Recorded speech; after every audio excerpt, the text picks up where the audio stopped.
Hello everyone. हम लोग structure of atom में पढ़ रहे थे इलेक्ट्रॉनिक कन्फिग्रेशन। ठीक है। इलेक्ट्रॉनिक कन्फिग्रेशन क्या होता है? ये होता है डिस्ट्रीब्यूशन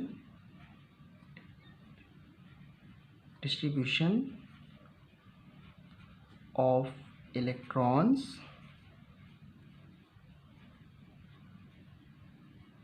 इन डिफरेंट सबसेल्स या वेरियस सबसेल्स। ओके। एंड इसको आप नाइन्थ में कैसे बोलते थे? Distribution of electron in various cells. अभी हम लोग प्रीवियस वीडियो लेक्चर में कुछ एक्सेप्शनल कॉन्फ़िगरेशन देखे थे क्रोमियम और कॉपर में। ठीक है, तो वही हम लोग करते हैं।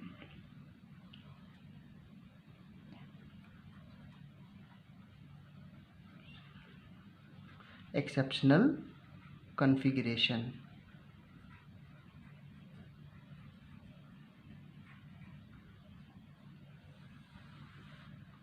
एंड एक्सेप्शनल कॉन्फ़िगरेशन में हमने कॉपर का किया था।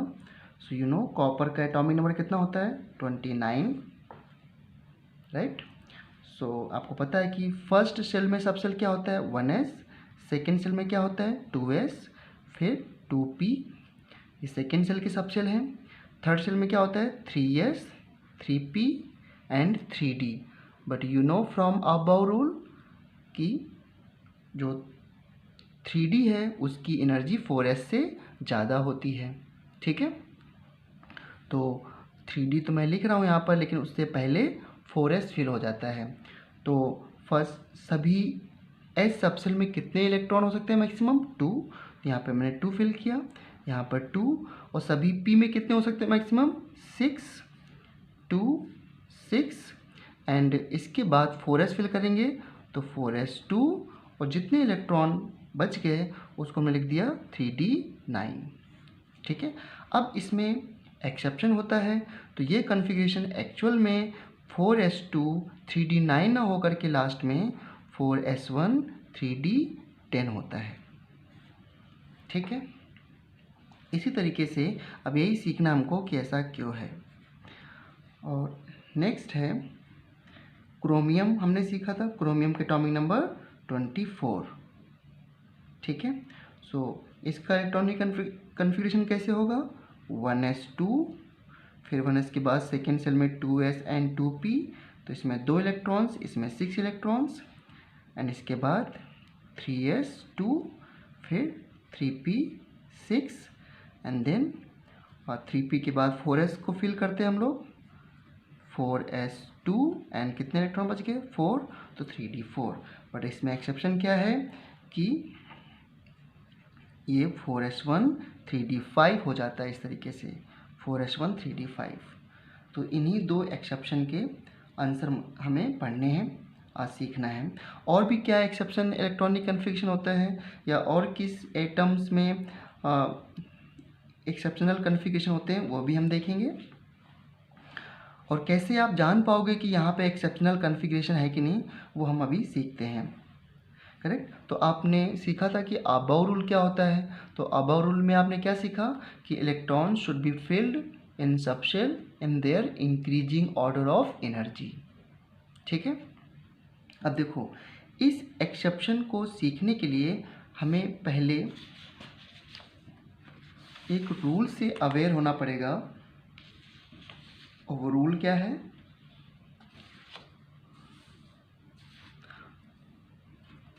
Hunts rule. ये क्या कहता है?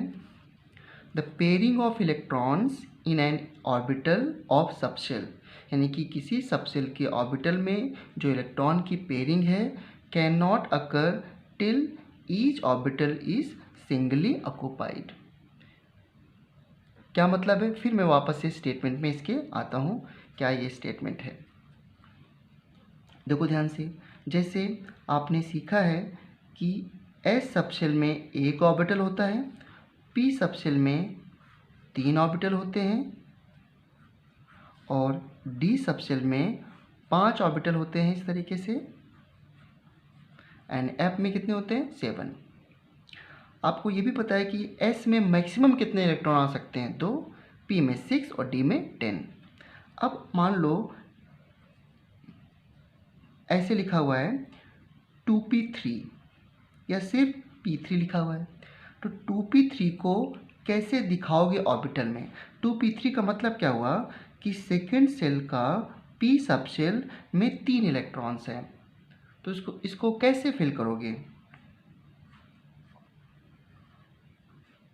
आप इन 3 इलेक्ट्रॉन्स को कैसे दिखाओगे? देखो 1 इलेक्ट्रॉन्स, ये 2p सब सेल है, px py pz, 1 electrons, then other electrons and then third electrons. अब और ये कहता है कि अगर आप मान लो 2p में 3 इलेक्ट्रॉन्स हैं तो आप उसको ऐसे एक एक करके सेम स्पिन के साथ भरोगे, जिससे कि आपने स्पिन क्वांटम नंबर पढ़ी है कि spin quantum number determine the spin off electrons, and electron की स्पिन क्या होती है प्लस हाफ या माइनस हाफ हम ले सकते हैं। वो क्वांटम मैकेनिकली असाइन किए गए हैं ये value plus half minus half, ये कहीं से डिराइव नहीं हुए हैं, ठीक है। तो पहले देखो ध्यान से इसको। अब इसको अगर आप ऐसे फिल कर देते हो कि मेरा मन कर रहा है कि 3 इलेक्ट्रॉन्स को मैं ऐसे फिल कर दूं, क्योंकि आपको पता है कि एक ऑर्बिटल में 2 इलेक्ट्रॉन आ सकते हैं, तो एक ऐसे फिल कर दिया और हमने एक ऐसे फिल कर दिया और एक ऐसे कर दिया, तो ये गलत है। या फिर आप ऐसे फिल करते हो 3 इलेक्ट्रॉन्स को, एक आपने ऐसे कर दिया, एक ऐसे कर दिया और एक ऐसे कर दिया, तो ये भी गलत है। ये क्या कहता है कि सभी ऑर्बिटल में, किसी सबसेल के सभी ऑर्बिटल में पहले एक एक भरना है और उसके बाद भी पेयरिंग करानी है। तो देखो क्या बोल रहा है, पेयरिंग तब तक नहीं करा सकते जब तक कि किसी सबसेल के सारे ऑर्बिटल सिंगली ऑक्युपाइड ना हो जाए, या सभी ऑर्बिटल जो ईच ऑर्बिटल गेट 1 इलेक्ट्रॉन, ठीक है।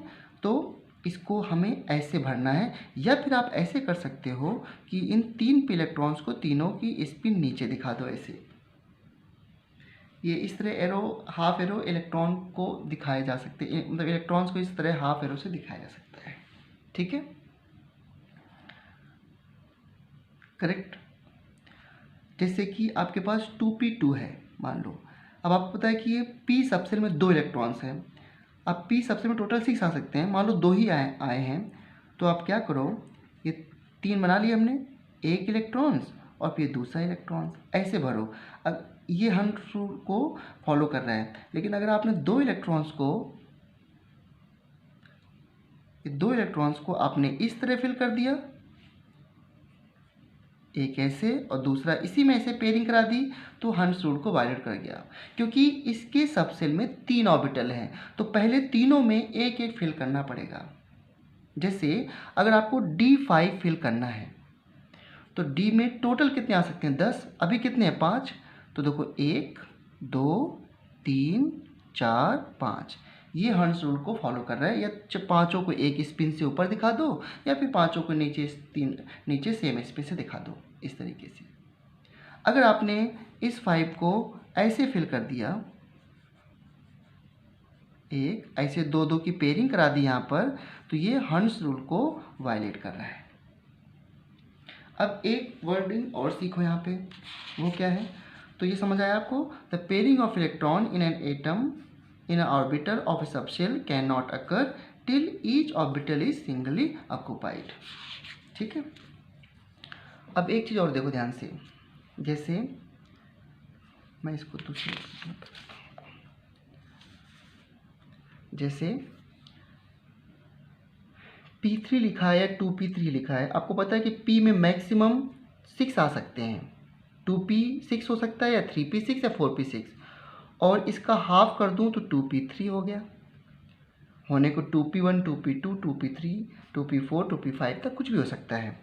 तो अगर आप p में 3 सबसेल ऐसे हैं तो 6 है तो कोई दिक्कत नहीं, पहले एक एक फिल कर दिया ऐसे और फिर ऐसे फिल कर दिया, ये 2p6 हो गया। और जब 2p3 फिल करूँगा तो हंट्स रूल क्या बोलता है कि पहले एक एक फिल कीजिए, चाहे अप से या चाहे सारे डाउन से। अब अगर 2p पूरा भरा है, पूरा फिल्ड है, तो इसे बोलते हैं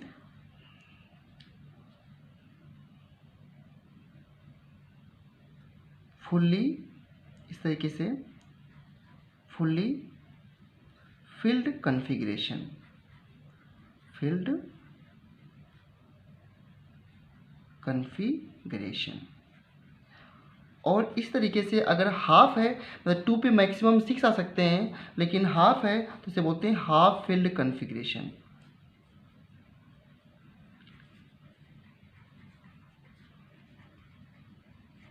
ठीक है, इसी तरीके से अब अगर ये 2p6 ना होकर कि 2p5 है, तो कैसे फिल करेंगे इसको? 5 इलेक्ट्रॉन्स हैं, इस तरीके से 3 कर दिए पहले एक एक तीनों ऑर्बिटल में, क्योंकि p सबसेल में 3 ऑर्बिटल होते हैं, और फिर एक ऐसे भर दिया। ठीक है, अब इसे क्या बोलेंगे? ये फुल कॉन्फ़िगरेशन से, ये फुल्ली फिल्ड है बेटा ना, FU फुल्ली फिल्ड कॉन्फ़िगरेशन। अब अगर ऐसे फिल कर दिया आपने, क्योंकि एक अभी कम है इसमें, तो अगर टोटल फील्ड कॉन्फ़िगरेशन से एक कम हो जाए तो उसे बोलते हैं पार्शियली फिल्ड कॉन्फ़िगरेशन या पार्शियली फुल्ली फिल्ड कॉन्फ़िगरेशन।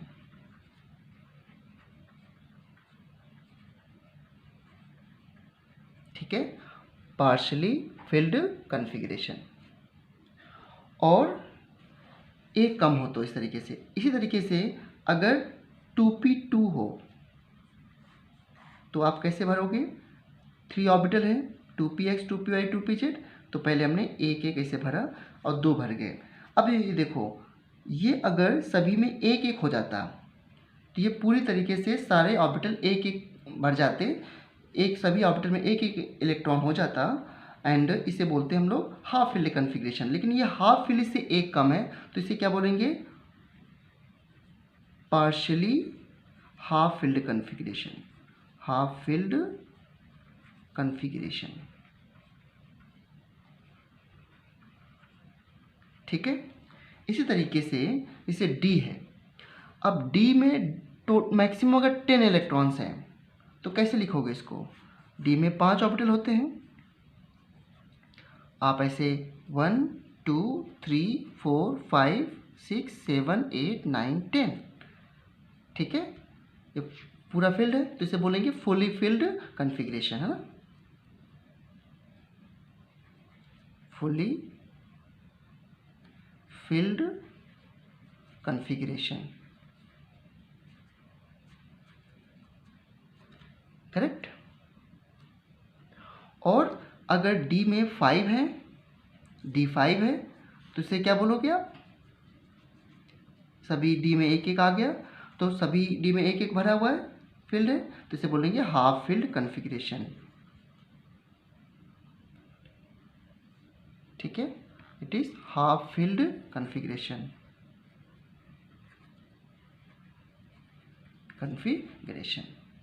तो आप मुझे बताइए कि D10 को आपने ये बोला, तो फिर D9 को क्या बोलोगे? अब ये फुल से एक कम है तो इसे बोलोगे पार्शियली फुलफिल्ड कॉन्फ़िगरेशन या पार्शियली फिल्ड कॉन्फ़िगरेशन। और अगर D5 हाफ फील्ड है तो D4 को क्या बोलोगे? देन D4 को क्या बोलोगे? Partially half field configuration. Half field से एक कम है और ये फुल फील्ड से एक कम है, तो ये पार्शियली फुल फील्ड और ये पार्शियली हाफ फील्ड। जैसे कि P6 क्या है? Completely field configuration, fully field configuration. और P5 को क्या बोलोगे? Partially half field configuration. Sorry, P5 को क्या बोलोगे? पार्शियली फुल फील्ड कॉन्फ़िगरेशन या पार्शियली फील्ड कॉन्फ़िगरेशन। और 2p3 क्या है? Half field configuration. और 2p3 से एक कम कर दिया तो ये पार्शियली हाफ फील्ड कॉन्फ़िगरेशन हो गया, एक कम किया था, क्योंकि जब उसके बिल्कुल नियर होगा। अब P1 को नहीं बोलेंगे इस तरीके से हम, क्योंकि P1 तो काफ़ी दूर है P3 से, राइट। जब एक कम होता है हाफ फील्ड से तो पार्शियली हाफ फील्ड कॉन्फ़िगरेशन, और जब एक इलेक्ट्रॉन कम हो फुल फील्ड से तो पार्शियली फील्ड कॉन्फ़िगरेशन। एकदम क्लियर है? अब देखो यहाँ पर ये मैं क्यों बता रहा हूँ, क्योंकि जो हाफ फील्ड कॉन्फ़िगरेशन है, हाफ फील्ड बहुत इंपॉर्टेंट पॉइंट है, half field configuration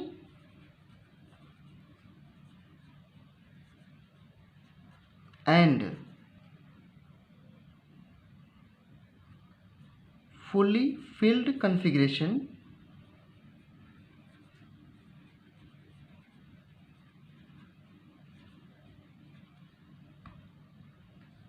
are more stable.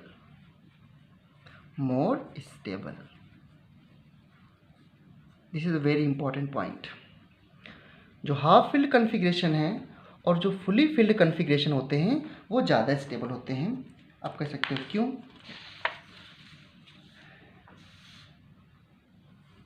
तो रीजन क्या है इसका?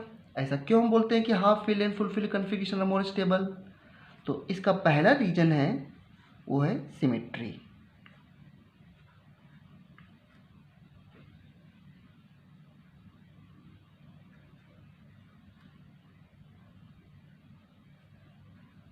ड्यू टू सिमेट्रिकल कन्फिग्रेशन या ड्यू टू सिमेट्री. अब सिमेट्रिकल कन्फिग्रेशन का मतलब क्या होता है? आपको देखो, जब घर बनते हैं तो सिमेट्री देखी जाती है. अगर सही डायरेक्शन में 4 रूम हो और बिल्कुल बराबर साइज़ के, तो हम उसको बोलते हैं बहुत स्टेबल कन्फिग्रेशन है घर का, होम का. ठीक है. उसी तरीके से अगर हाफ फिल्ड कन्फिग्रेशन है या फुल फिल्ड कन्फिग्रेशन, तो देखो ध्यान से क्या होता है. जैसे डी, मैंने कहा D5 है, तो D5 में आप क्या बोलते हो कि सभी D में एक एक इलेक्ट्रॉन हो गए. आपको पता है D में 5 ऑर्बिटल्स होते हैं और सभी ऑर्बिटल में एक एक आ गया, तो ये सिमेट्री हो गई. सभी ऑर्बिटल बराबर बराबर फिल्ड है या सभी ऑर्बिटल में बराबर इलेक्ट्रॉन्स है. This is called symmetry. तो सिमेट्री जहाँ पे है वहाँ पे स्टेबिलिटी ज़्यादा होती है, चीज़ें बैलेंस होती हैं. और इसी तरीके से अगर D10 है तो यहाँ भी क्या है? सिमेट्री. और यहाँ पर एक सिमेट्री को बोलते हैं फुली सिमेट्रिकल कन्फिग्रेशन, है ना. तो यहाँ पे देखो इस तरीके से यहाँ भी क्या है? सिमेट्री है. तो हाफ फिल्ड और फुल फिल्ड कन्फिग्रेशन का स्टेबिलिटी का रीजन क्या है? Because they have symmetrical configuration. पहली बात तो यानी कि आप ये समझ लेना कि D5 configuration is more stable then D4 and D10 configuration is more stable then D9. इसी तरीके से P3 configuration is more stable then P2 and P6 configuration is more stable then P5 because of having symmetry. ठीक है. एक तो ये reason है. एक दूसरा रीजन भी है इनके स्टेबल होने का, वो होता है ड्यू टू एक्सचेंज एनर्जी.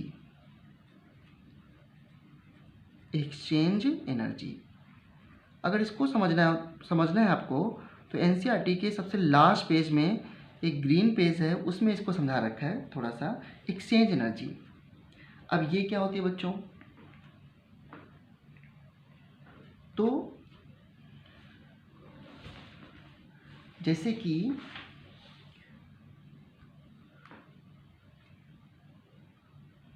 जो इलेक्ट्रॉन्स होते हैं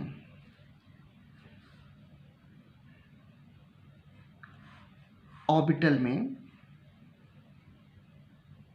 मैं D की ही बात करूं, जैसे मान लो ये इलेक्ट्रॉन्स हैं 5, D5 मैंने बनाया है. तो जो इलेक्ट्रॉन्स होते हैं ये अपनी पोजीशन को एक्सचेंज करते हैं, और जब ऐसे पोजीशन को जब एक्सचेंज करते हैं तो दे लूज एनर्जी, और एनर्जी लूज होने की वजह से इनकी स्टेबिलिटी बढ़ती है. क्योंकि कल ही मैंने बताया था आपको, इसके पहले वीडियो लेक्चर में मैंने बताया था कि जो एनर्जी ज़्यादा होती है तो स्टेबिलिटी कम होती है, और स्टेबिलिटी ज़्यादा है तो एनर्जी कम है. स्टेबिलिटी का मतलब क्या होता है? स्थिर हो जाना एक जगह.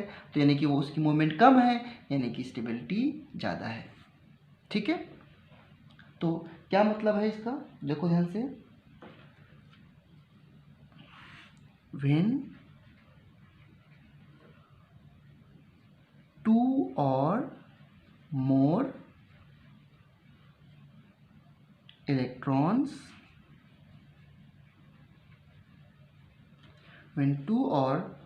electrons with parallel spin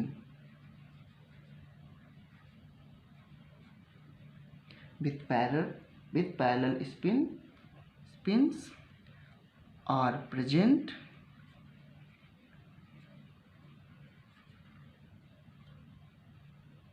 in degenerate orbital.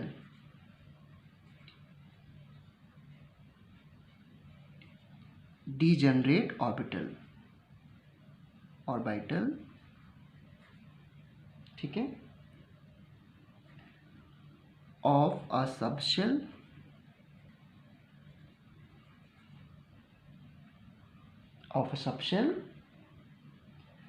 then क्या करते हैं, they tend to exchange their position, ठीक है। तो मैं इसको यहाँ पे लिखता हूँ, या नेक्स्ट पेज से बताता हूँ मैं आपको।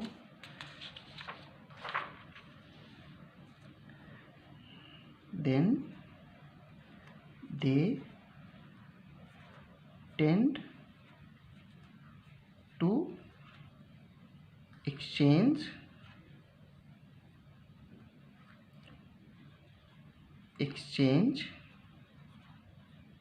their position. तब वो अपनी पोजीशन को एक्सचेंज करने की कोशिश करते हैं, ठीक है। और ऐसा करते वक्त वो एनर्जी को लूज करते हैं, ठीक है। सो एनर्जी इज रिलीज्ड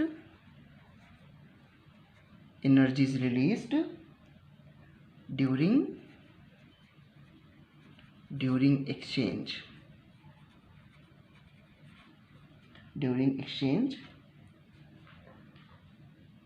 ठीक है।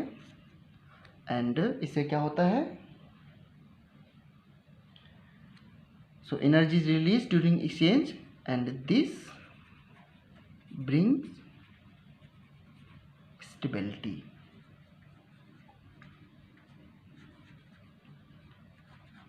जैसे कि आप देखो कि क्लासरूम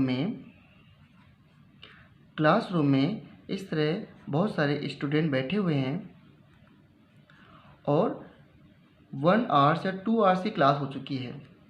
सो ये क्या करते हैं बच्चे कि ये अपनी जो पोजीशन है उसको एक्सचेंज करने की कोशिश करते हैं। ये यहाँ बैठ गया, ये यहाँ बैठ गया, ऐसा करते वक्त दे फील रिलैक्स, करेक्ट। वैसे इलेक्ट्रॉन भी क्या है कि अच्छा एक बात मैं आपको एनर्जी और स्टेबिलिटी के बारे में बता दूं कि जैसे जब कोई मूवमेंट नहीं हो, वैसे हमारे लाइफ में एनर्जी और स्टेबिलिटी का थोड़ा सा अलग मीनिंग है with respect two electrons and protons and atoms, ठीक है। तो अगर कोई मूवमेंट नहीं है, मान लो जैसे मान लो आपको फीवर आ गया 104 का, तो आप क्या हो जाओगे, स्टेबल, क्योंकि आप ज़्यादा चल फिर नहीं सकोगे, एक जगह बैठे रहोगे, क्योंकि आपके पास एनर्जी क्या हो जाएगी, कम।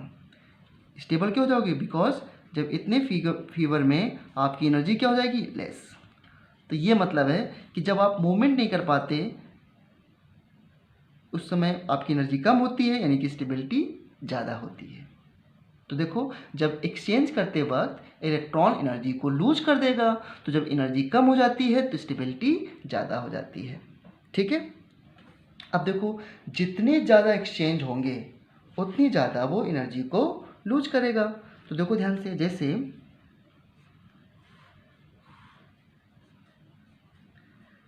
मैं कहूँ कि ये D3 सिस्टम है, यानी कि डी सबसेल में 3 इलेक्ट्रॉन्स हैं, तो 1 2 3, तो कितने एक्सचेंज पॉसिबल हैं। तो देखो ध्यान से, अब इनके इलेक्ट्रॉन के नेम भी कर सकते हो, इसका A नाम है, इसका B नाम है, इसका C नाम, वैसे कर सकते हो। देखो कैसे, इसका मैंने इससे एक्सचेंज कर दिया तो 1 एक्सचेंज हुआ, प्लस इसका मैंने इससे एक्सचेंज किया और इसको इसके साथ भी एक्सचेंज किया, तो कितने एक्सचेंज हो गए इसके टोटल, 2। अब आपको एक ही डायरेक्शन में देखो, अब ये मत कहना सर कि मैं इसको इसके साथ कर लूँ। जब आप इसको इसके साथ एक्सचेंज कर रहे हो तो इसकी भी पोजीशन तो एक्सचेंज हो गई ना। तो आप ऐसे करो, इसका इससे एक्सचेंज कर दिया 1, और इसका इसके साथ भी, और इसका इसके साथ भी, तो 2, टोटल कितने एक्सचेंज हो गए, 3। अब देखो यहीं पर अगर D4 सिस्टम हो,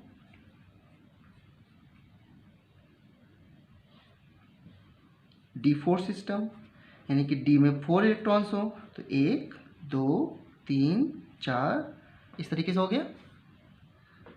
एंड अब देखो क्या है, अब एक ही डायरेक्शन में ऐसे देखो, इसको मैंने इससे एक्सचेंज कर दिया तो 1 प्लस इसको इसके साथ भी एक्सचेंज किया और इसको इसके साथ भी एक्सचेंज किया तो कितना हो गया 1 प्लस 2 प्लस इसके बाद इस इलेक्ट्रॉन को आ जाओ, इसको मैंने इसके साथ एक्सचेंज किया, फिर इसके साथ भी एक्सचेंज किया और फिर इसके साथ भी एक्सचेंज किया तो प्लस 3 कितना हो गया टोटल 3 + 2 + 1 यानी कि 7 एक्सचेंज। और इसी तरीके से D5 सिस्टम अगर है 1 2 3 4 5 तो इसको मैंने इसके से एक्सचेंज किया, फिर इसको इसके साथ और इसके साथ भी, एंड देन इसको इसके साथ और इसके साथ। देखो पहले का 1 फिर इसका 2 फिर इसका जो है 4th का 3 और इसका कितना हो जाएगा, देखो 4th का 3 एक्सचेंज होगा और 5वें कितना हो जाएगा 4 के साथ तो 4। इसका पहले मैं इसको कर रहा हूँ तो इसका 1 इसके 2 जितने इलेक्ट्रॉन बच गए, इसके 3 बच गए और यहाँ 5 के बाद 4 बच गए तो टोटल कितने एक्सचेंज हो गए 10 एक्सचेंज। यानी कि D5 में ज़्यादा एक्सचेंज हुए हैं तो यहाँ पे ज़्यादा एनर्जी लूज होगी तो यहाँ पे सबसे ज़्यादा स्टेबिलिटी हो जाएगी। लेकिन मैं आपको बताऊँ बेस्ट आंसर क्या है, बेस्ट आंसर वही सिमेट्रिकल कन्फिग्रेशन का है। तो आप कह सकते हो D10 तो पूरी तरह भरा है वो तो क्यों एक्सचेंज करेगा। तो आप सिमेट्रिकल कन्फिग्रेशन है, ये भी एक तरीका है बताने का बस। अच्छा यहाँ पर एक वर्ड आया था डीजनरेट ऑर्बिटल्स, ठीक है, डीजनरेट ऑर्बिटल्स। तो ये क्या होता है, डीजनरेट ऑर्बिटल होते हैं ऑर्बिटल्स ऑफ इक्वल एनर्जी, जैसे px py और pz, इनकी एनर्जी क्या होगी आपस में बराबर होती है। अब d के पांचों ऑर्बिटल हैं, पांचों में एक एक इलेक्ट्रॉन्स हैं तो इसे डीजनरेट ऑर्बिटल बोलोगे। क्या बोलोगे इसको, डीजनरेट ऑर्बिटल। डीजनरेट ऑर्बिटल्स का मतलब क्या होता है, ऑर्बिटल्स ऑफ इक्वल एनर्जी। ध्यान रखना 2s जैसे कि 1s है, अब मान लो 1s में एक इलेक्ट्रॉन आ गया और 2s यहाँ पे नहीं करता हूँ मैं, 1s में एक इलेक्ट्रॉन आ गया और 2s में नहीं है तो 1s की एनर्जी 2s के बराबर नहीं होगी तो they are not degenerate orbitals, correct. तो डीजनरेट ऑर्बिटल्स क्या होते हैं, ऑर्बिटल्स ऑफ इक्वल एनर्जी, ठीक है। इसका कंसेप्ट और अभी आगे सीखेंगे। अब ये आप समझ गए हो तो मैं वापस से इसी बात पर अब आप बताता हूँ आपको, ठीक है। अब यहाँ पे इसको समझना आसान है। जब 4s2 3d9 हुआ तो ये एक इलेक्ट्रॉन कम था फुली फिल्ड कन्फिग्रेशन होने से, ठीक है। तो इसलिए ये इलेक्ट्रॉन इसके पास चला जाता है जिससे कि इसका सबसेल क्या हो जाए, फुली फिल्ड हो जाए, और ये भी क्या हो गया अपना हाफ फिल्ड हो गया। हाफ फिल्ड फुल फिल्ड दोनों स्टेबल होते हैं। तो इसलिए एक इलेक्ट्रॉन हमने जो, अच्छा मैं आपसे कहूँ कि आउटर सेल कौन सी है, थर्ड सेल आउटर होती है या फोर्थ सेल आउटर होती है, तो आउटर सेल तो 4 है ना। अबव रूल का मतलब होता है कि पहले आप किसको फिल करोगे, तो अबव रूल कहता है कि जिसकी एनर्जी कम है उसको पहले फिल करो। तो 4s को हमने थर्ड 3d से पहले फिल कर दिया क्योंकि इसकी एनर्जी इससे कम है। लेकिन अगर मैं आपसे कहूँ कि इसमें सबसे बड़ी सेल कौन है, सबसे बाहर वाली सेल कौन है, तो सबसे बाहर वाली सेल कौन है, यहाँ पे 4s2 है। तो जब ऐसा होता है तो ये जब बिल्कुल पास होता है स्टेबल होने के लिए, स्टेबल होने के, तो एक इलेक्ट्रॉन इसके 3d में आ जाता है और ये बन जाता है 3d10। जैसे यहाँ पे देखो 4s2 3d4 है, तो अगर इसको एक और मिल जाए तो ये क्या बन जाएगा, हाफ फिल्ड, और ये फुल फिल्ड हो गया। इसको एक यहाँ से मिल गया और ये हाफ फिल्ड हो गया, यानी कि आउटर सेल से इलेक्ट्रॉन थर्ड सेल में आ गया। आप इसको ऐसे समझो कि ये न्यूक्लियस है, first shell, second shell, third shell, and इस तरीके से ये फोर्थ सेल, ठीक है। ये फोर्थ सेल हो गई। अब देखो ये 3d है मान लो और ये 4s है, क्योंकि 4 तो बाहर होगा, n = 4 है इसके लिए, और 4 सेल किस में होता है, n सेल में, ठीक है, और ये l सेल है। तो यहाँ पे जो 4s2 था, यहाँ पे 3d9 था, तो क्या हुआ कि एक इलेक्ट्रॉन यहाँ पे आ गया और इसको 3d10 कर दिया और स्टेबिलिटी इसकी बढ़ा दी, ठीक है, और ये 3s1 हो गया, सॉरी 4s1 हो गया इस तरीके से। तो हाफ फिल्ड और फुल फिल्ड बनाने के लिए ऐसा होता है। अब आप कोई भी कॉन्फ़िगरेशन करो, ध्यान देना, आप कोई भी कॉन्फ़िगरेशन करो तो अगर लास्ट में ऐसा आ जाए, कॉन्फ़िगरेशन करते वक्त लास्ट में कैसा आ जाए, NS2N-1D।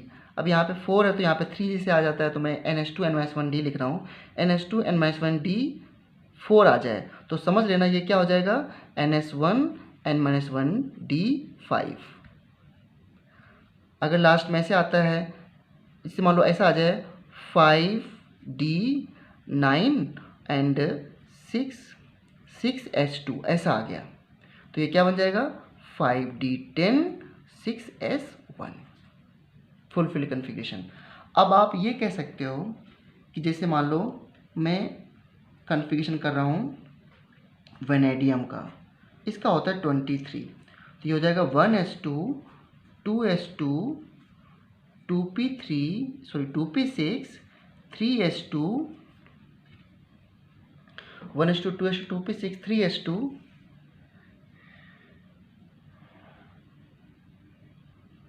3P6, इसके बाद कौन फिल होगा, 4S2 3D3। तो आप ये कह सकते हो सर इसके 2 इलेक्ट्रॉन इसमें 2 और दे दो तो इसको हाफ फिल कर दो, लेकिन मैंने कहा कि जब एक का डिफरेंस हो तब ऐसा करेंगे। 2 इलेक्ट्रॉन को यहाँ से यहाँ तक लाने में ज़्यादा एनर्जी आपकी एक्सपेंड हो जाएगी, इसलिए जब भी एक का डिफरेंस हो, यानी कि इसको एक मिल जाए तो ये हाफ फिल हो जाएगा, इसको एक मिल जाए तो ये फुलफिल हो जाएगा, तब आप ऐसा कर सकते हो।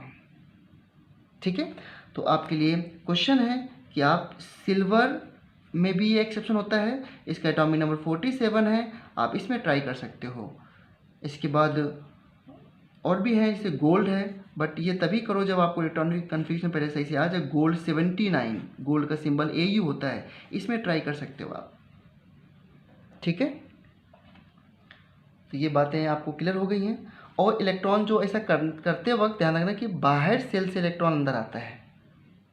ठीक है, यानी कि 3D मैं लिख तो पहले 4S2 रहा था, लेकिन ध्यान रखना कि इलेक्ट्रॉन जो है वो सबसे लास्ट इलेक्ट्रॉन, सॉरी जो सबसे लास्ट सेल है वो 4 है। ठीक है, ओके। सो धीरे धीरे आपको ये एक्सेप्शनल कॉन्फ़िगरेशन आ जाएंगे सारे। अच्छा, एक बात मैंने बच्चों कई बार बोला है कि जो भी हम कर रहे हैं इसको एक बार चैप्टर के लास्ट में वापस करना है, सब चीज़ों को कनेक्ट करने के लिए कि क्वांटम मैकेनिकल मॉडल क्या है, ये सब कैसी चीज़ें, वो तब, क्योंकि इसके बाद हम लोग इस चैप्टर को बिल्कुल इनिशियल से स्टार्ट करेंगे और फिर यहीं पे आके चैप्टर ये वाइंड अप होगा पूरा। तो चलो, एक एलिमेंट कोई ए है जिसका एटॉमिक नंबर 50 है, आपको इसका इलेक्ट्रॉनिक कन्फिगरेशन करना है। शायद ये मैंने होमवर्क भी दिया था। उसे जिसका एटॉमिक नंबर 50 होता है उस एलिमेंट का नाम होता है टिन, SN। ठीक है, बट मैंने ए बोल दिया है, तो कैसे लिखोगे, तो आपको एक अबव की टेबल मैंने बनाई थी, ये देखो, तो इससे भी आप करके कर सकते हो, कोई दिक्कत नहीं इसमें। तो आपको एनर्जी के ऑर्डर में लिखना है, आप N+L निकाल लो, जिसके लिए N+L ज़्यादा होता है उसकी एनर्जी ज़्यादा होती है। तो देखो कैसे, पहले आप 1s फिल करते हो, 1s के बाद फिर टेल से आ जाओ, फिर 2s फिल करते हो, और फिर 2s फिल करने के बाद फिर 2p फिल करते हो, फिर 3s फिल करते हो इस तरीके से, और फिर टेल से 3p फिल करोगे, 3p के बाद 4s फिल करोगे, फिर इस तरीके से, फिर 3d फिल करोगे, फिर 4p फिल करोगे, फिर 5s फिल करोगे, लाइक दैट। फिर 4d का नंबर आएगा, फिर 5p का, फिर 6x का, इस तरीके से आप इलेक्ट्रॉन को फिल करते हो। टेल से स्टार्ट करना है, ठीक है। और आपको ये पता है 1s में 2 आते हैं, 2s में 2 आते हैं। तो देखो ध्यान से, इसे मैं यहीं पे A50 का करना चाहूँ तो कैसे करूँगा,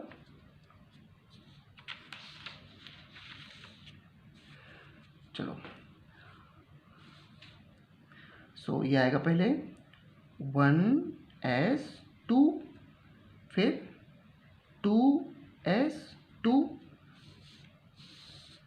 ठीक है, और फिर इसके बाद 2p, तो 2p6, देन 2p के बाद 3s, 3s2, and then 3p6 then 4s2 हो गया। 4s2 के बाद वापस लौट के जाएंगे, फिर 3d10, 3d के बाद फिर 4p6 ऐड करते रहना पड़ेगा कि 50 हुआ कि नहीं हुआ। 4p6 के बाद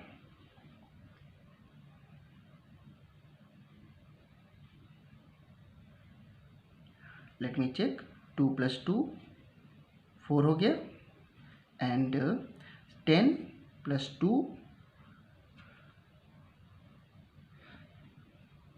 ये भी 36 हुआ है। ठीक है, तो 4p के बाद किसका नंबर आता है? 4p के बाद 5s का, तो 5s2। ठीक है, 5s2 के बाद फिर किसका नंबर आएगा? 4d10 का, और 4d10 के बाद 5p का, 5p, इसके बाद इसमें 2 बचेंगे। ठीक है, ये हो गया इसका इलेक्ट्रॉनिक कॉन्फ़िगरेशन। अब देखो, जब आप ऐसे इलेक्ट्रॉनिक कॉन्फ़िगरेशन लिख लो तो इसको अरेंज भी करना पड़ता है। अरेंज का मतलब क्या है कि सेम सेल को एक साथ लिखो, यानी कि 1s, लेकिन पहले ऐसे लिख लो, यानी कि सबसे लास्ट इलेक्ट्रॉन किस में गया है? 5p में गया है, तो पहले 1s लिख लिया, और फिर 2s2 2p2 को ये साथ लिख लिया, फिर 3s2 3p2 3p6 और 3d10 को साथ लिख लिया। अब देखो थर्ड सेल पूरा एक साथ हो गया, एंड इसके बाद 4s2 4p2 एंड 4d10 इसको एक साथ लिख लिया, एंड इसके बाद 5s2 5p2 5s2 5p2 इसको साथ लिख लिया। अब ऐसा करने से हमें आउटर कॉन्फ़िगरेशन पता चल जाता है। तो यहाँ पे सबसे बड़ी सेल क्या है? तो हम बोलेंगे जो आउटर शेल है यहाँ पर, दैट इज 5th सेल। ठीक है, और उसमें टोटल कितने इलेक्ट्रॉन्स हैं? 5th सेल में टोटल कितने इलेक्ट्रॉन्स हैं? 4 electrons total in outermost cell.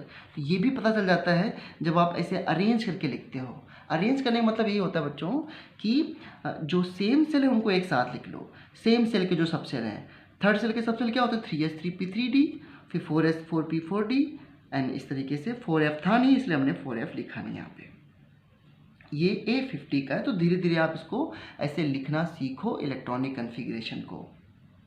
ठीक है, अब इलेक्ट्रॉनिक कॉन्फ़िगरेशन में भी और काम करेंगे। पहले एक छोटा सा क्वेश्चन लेता हूँ और आपके लिए।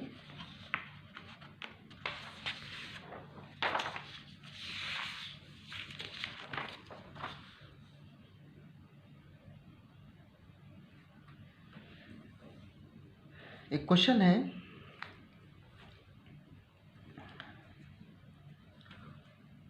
फाइंड all 4 quantum number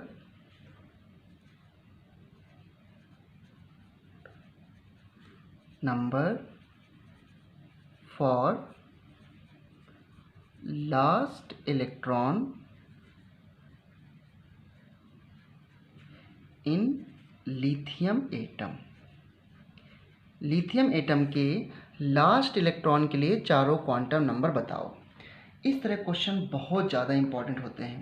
तो देखो, लिथियम का एटॉमिक नंबर कितना होता है? 3, और सबसे पहले क्या फिल किया जाएगा? 1s2, उसके बाद क्या आ जाएगा? 2s1। ठीक है, तो लास्ट इलेक्ट्रॉन किस में गया? 2s में गया, करेक्ट। तो आप 2s को ऐसे नीचे लिख लिया, 2s1। अब ये क्या, देखो क्वांटम नंबर क्या क्या पढ़ा आपने? n प्रिंसिपल क्वांटम नंबर, फिर आपने क्या पढ़ा? l एजीमुथल क्वांटम नंबर, और फिर m मैग्नेटिक क्वांटम नंबर, और फिर स्पिन क्वांटम नंबर जिसको s से डिनोट कर सकते हो, और m सब s से, इसको भी m सब l से। तो देखो n क्या होता है? जो पहले लिखा होता है 2। l क्या होता है? s के लिए l की वैल्यू 0 होती है, और जब l 0 होगा तो m की वैल्यू l के लिए कैसे होगी? -0 +0 और 0, तो यहाँ पे 0 ही करोगे। और एस स्पिन कैसे लिखोगे, तो एक इलेक्ट्रॉन है तो उस एक इलेक्ट्रॉन को एस सब शेल में आप ऐसे फिल कर दो या ऐसे फिल कर दो, कौन आपसे पूछ रहा है कोई। तो स्पिन आप क्या कर सकते हो, स्पिन इसकी प्लस हाफ हो सकती है और माइनस हाफ हो सकती है। इस तरीके से आप 4 क्वांटम नंबर निकाल सकते हो। जैसे नेक्स्ट, ये बहुत इंपॉर्टेंट क्वेश्चन है, जैसे सोडियम है, सोडियम के लास्ट इलेक्ट्रॉन के लिए चारों क्वांटम नंबर बताओ। सो 1s2, 2s2, 2p6 and 3s1। तो लास्ट सब शेल क्या है यहाँ पे 3s, तो मैंने 3s1 ऐसे लिख लिया, 3s1 को ऐसे लिख लिया मैंने। n की वैल्यू 3 हो गई, l की वैल्यू 0, और जब l 0 होगा तो m की वैल्यू भी क्या होगी 0, और स्पिन क्या होगा प्लस हाफ और माइनस हाफ, कोई भी वैल्यू ले सकते हो। आपको याद है ना, मैंने कहा था कि जो एस पी डी एफ के लिए एल की वैल्यू 0, 1, 2, 3 होती है, और जो m होता है उसकी वैल्यू कैसे निकालते हो एल से, तो -l 0 टू +l तक इस तरह होता है। तो अगर l की वैल्यू 0 होगी तो m 0 हो जाएगा बस। वैसे भी इसका क्या मतलब है कि s में एक ही सबसेल होता है, इसलिए l सबसेल s को डिनोट करता है, l0 s को डिनोट करता है s को, और s में एक ही ऑर्बिटल होता है इसलिए m की वैल्यू 1 है। चाहे तो ऐसे देख लो, ये तो बहुत सिंपल है ये। और देखो इसमें क्वेश्चन, जैसे मैं कहूँ किसी एटम A का आउटर कन्फिग्रेशन 3s2 है, ठीक है, आउटर कन्फिग्रेशन 3s2 है। अब इसमें 2 इलेक्ट्रॉन्स हैं, तो दोनों इलेक्ट्रॉन के लिए चारों क्वांटम नंबर आइडेंटिफाई करना है, ठीक है। तो फाइंड ऑल 4 क्वांटम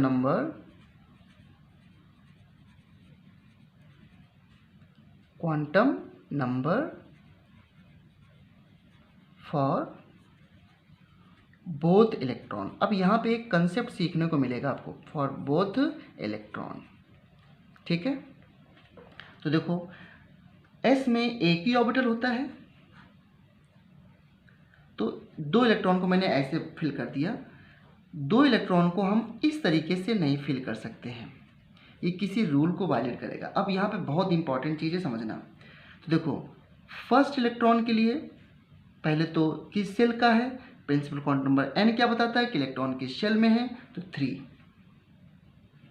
अब s है तो s के लिए L0, और L0 तो m भी 0, m0 के बाद जब स्पिन क्वांटम नंबर आओगे आप s, तो इस इलेक्ट्रॉन के लिए अगर आप प्लस हाफ ले रहे हो, देखो ध्यान से, एक ऑर्बिटल में, अब मैं उसका जवाब देने जा रहा हूँ कि एक ऑर्बिटल में 2 ही इलेक्ट्रॉन्स के होते हैं। अब यहाँ पे 2 इलेक्ट्रॉन्स हैं, तो अगर मैं इसके लिए प्लस हाफ ले लूँ, हम बिल्कुल इंडिपेंडेंट हैं कि इसको प्लस हाफ लें या माइनस हाफ लें। अब सपोज मैंने इसके लिए प्लस हाफ ले लिया, अगर एक इलेक्ट्रॉन है केवल एक है तो उसके लिए प्लस हाफ लो या माइनस हाफ लो, कोई दिक्कत नहीं है। अगर 2 है तो मान लो इसके लिए मैंने प्लस हाफ लिया, तो दूसरे इलेक्ट्रॉन के लिए n की वैल्यू तो 3 ही होगी, l की वैल्यू 0 होगी, और m की वैल्यू भी 0 होगी, लेकिन s की वैल्यू क्या आएगी -हाफ। यानी कि दोनों इलेक्ट्रॉन को सेम स्पिन हम नहीं दिखा सकते, करेक्ट। और इसीलिए अगर मान लो, एक बात मैं आपको बताता हूँ जिसपे एक बार IIT JEE में क्वेश्चन भी आया था, बिल्कुल देखो, जो एक छोटी सी इसमें कहानी है जिसपे IIT में क्वेश्चन भी आया था कि सबसे पहले जब इलेक्ट्रॉनिक कन्फिग्रेशन लिखे जाते थे, तो मैंने आपसे कहा था एक बात कि न्यूक्लियस के पास जितना इलेक्ट्रॉन होगा, न्यूक्लियस पे पॉजिटिव चार्ज, इलेक्ट्रॉन पे नेगेटिव चार्ज, तो नेगेटिव पॉजिटिव नेचर का रूल है कि आपस में अट्रैक्ट होते हैं, तो न्यूक्लियस के पास जितना इलेक्ट्रॉन्स होगा उसमें फोर्स ऑफ अट्रैक्शन उतना ही ज़्यादा होगा, ठीक है। इसी बात को लेकर के सबसे पहले जब इलेक्ट्रॉनिक कन्फिग्रेशन लिखे जाते थे तो ऐसे लिखते थे, मान लो आपको लिथियम का लिखना है, एटॉमिक नंबर 3 है तो ऐसे लिखते थे 1s3। अगर आपको सोडियम का लिखना है तो लिख दो 1s11। नाइट्रोजन का लिखना है, एटॉमिक नंबर 7 होता है, इसका 11, तो 1s7। और लोग बोलते थे ये तो बहुत अच्छे कन्फिग्रेशन है। क्यों? क्योंकि 7 सबसे न्यूक्लियस के पास कौन होता है? 1s। 1s सबसे छोटा सबसेल है ना, तो 1s सबसे पास होता है न्यूक्लियस के। 1s के बाद 2s अगर आपको बनाना है, तो मैंने एक दिन कहा था कि ये न्यूक्लियस हो गया, पहले 1s बनेगा, फिर 2s बनेगा, फिर 3s बनेगा, इस तरीके से। तो 1s सबसे पास है, तो 1s सबसे पास है, तो वहाँ पर फोर्स ऑफ अट्रैक्शन सबसे ज़्यादा होगा, और जहाँ पे फोर्स ऑफ अट्रैक्शन सबसे ज़्यादा होगा वहाँ पे स्टेबिलिटी सबसे ज़्यादा होगी। तो क्यों ना हम स्टेबल कन्फिग्रेशन बनाएं, तो क्यों ना ही सारे इलेक्ट्रॉन को s में ही भर दें। और अगर ऐसा होता तो इतना जो मैं आपको 2 वीडियो लेक्चर में बता रहा हूँ, तो इतना बताने की क्या जरूरत पड़ती। बस किसी का भी इलेक्ट्रॉनिक कन्फिग्रेशन करना है, कॉपर 29 करना है, बस 1 सेकेंड में 1s29 कॉपर का इलेक्ट्रॉनिक कन्फिग्रेशन ख़त्म हो गया, और हम बहुत अच्छे हमारे नंबर भी आ जाते। बट किस्मत ख़राब है कि ऐसा पता नहीं क्या है कि ये कन्फिग्रेशन नहीं होता है। अब देखो IT 2005 में क्वेश्चन क्या आया था कि अगर नाइट्रोजन के इलेक्ट्रॉनिक कन्फिग्रेशन को नाइट्रोजन के इलेक्ट्रॉनिक कन्फिग्रेशन को 1s2 2s2 2p3 वैसे तो हम लिखते हैं, ऐसे ना लिख करके ऐसे लिख दिया जाए तो ये तो बहुत स्टेबल सिचुएशन होगी, इलेक्ट्रॉन सारे न्यूक्लियस के पास होंगे। बट हम ऐसे क्यों नहीं लिखते हैं? ऐसे लिखने से कौन सा रूल वायलेट होता है? कौन सा रूल यहाँ पे वायलेट हो जाएगा? तो देखो ध्यान से, क्या रूल वायलेट होगा? अब देखो ध्यान से,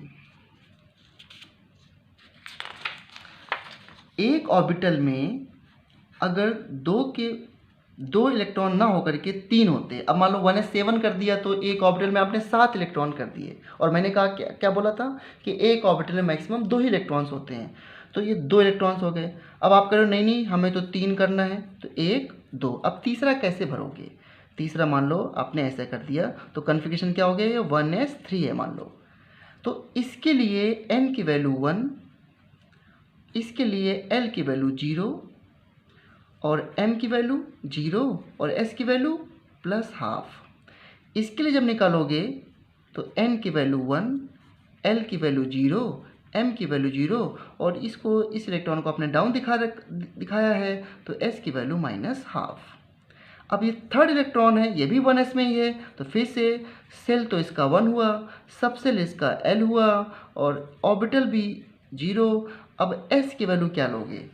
तो फिर से कहोगे कि भाई इसके साथ दिखा दी तो हमने प्लस आप दिखा दिया, आप ऐसे कह सकते हो। बट इसमें दिक्कत क्या है? उसकी दिक्कत को समझने के लिए एक रूल देखो पहले।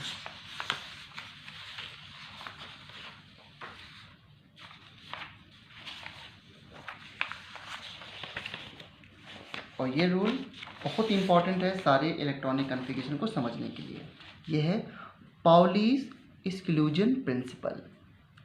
ये रूल क्या कहता है? No 2 electrons in an atom can have all 4 quantum number identical. किसी एटम में 2 इलेक्ट्रॉन के लिए चारों क्वांटम नंबर कभी भी बराबर नहीं हो सकती, और अगर आपने बराबर कर दिया तो वो पाउली एक्सक्लूजन प्रिंसिपल को वायलेट करेगा, और हम किसी के प्रिंसिपल को वायलेट नहीं कर सकते क्योंकि अभी हम बहुत ही छोटे हैं। तो देखो ध्यान से, अगर एक ऑर्बिटल में 3 इलेक्ट्रॉन्स होते तो देखो ये 2 सेट क्वांटम नंबर के क्या हो गए? एकदम इक्वल हो गए।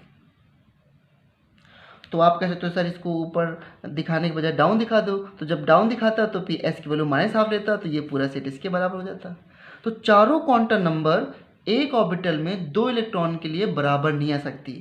एक ऑर्बिटल में 2 इलेक्ट्रॉन के लिए चारों क्वांटम नंबर तभी बराबर आ सकती हैं जब ऑर्बिटल में 2 से ज़्यादा इलेक्ट्रॉन्स हो, क्योंकि अगर 2 से ज़्यादा करोगे तो तीसरे की स्पिन क्या दिखाओगे? उसकी स्पिन तो सेम हो जाएगी ना।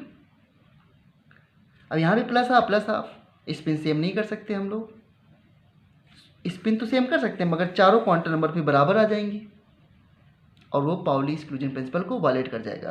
तो जो IT में क्वेश्चन आया था वो ये आया था कि अगर नाइट्रोजन का इलेक्ट्रॉनिक कन्फिग्रेशन हम 1s7 लिखें instead of 1s2 2s2 2p3 तो ये किस रूल को वायलेट करता है? बस आपको टिक करना था पाउली एक्सक्लूजन प्रिंसिपल पे और हो जाता क्वेश्चन। ठीक है, अब इस चैप्टर को मैं इनिशियल से स्टार्ट करूंगा, लेकिन इसमें बहुत सारी प्रॉब्लम्स कराने के बाद। ठीक है, सबसे इम्पॉर्टेंट पार्ट हमने किया है। अब इसी पार्ट को देखना, जब मैं स्टार्ट से स्टार्ट करूँगा, शुरू से बताऊँगा इसको और वापस से यहीं पर आके वाइंड अप करूँगा, तो आपको पूरा चैप्टर एकदम क्लियर हो जाएगा। अभी हो सकता है कुछ चीज़ें नहीं आई हों कि शेप ऑफ सबसेल का क्या मतलब है, शेल से ऑर्बिटल कैसे आया, क्वांटम मैकेनिकल मॉडल क्या था, इस तरह क्वेश्चन आपके मन में हो सकते हैं। बट बिल्कुल ट्रू बात है कि आपको कोई डाउट इसमें नहीं रहेगा। ठीक है, तो आप इलेक्ट्रॉनिक कन्फिगरेशन को धीरे धीरे कीजिए। और 3 रूल, अबाव रूल क्या बताता है कि इलेक्ट्रॉन्स को सबसेल में एनर्जी के इंक्रीजिंग ऑर्डर में भरते हैं। हंस रूल क्या बताता है कि किसी सबसेल के ऑर्बिटल में पहले एक एक इलेक्ट्रॉन भरो, उसके बाद पेयरिंग करो। और पाउलिस क्लोजन प्रिंसिपल बताता है कि एक एटम के 2 इलेक्ट्रॉन के लिए चारों क्वांटम नंबर बराबर कभी नहीं हो सकती हैं। और इसी से ये बात प्रूफ होती है कि एक ऑर्बिटल में 2 ही इलेक्ट्रॉन हो सकते हैं।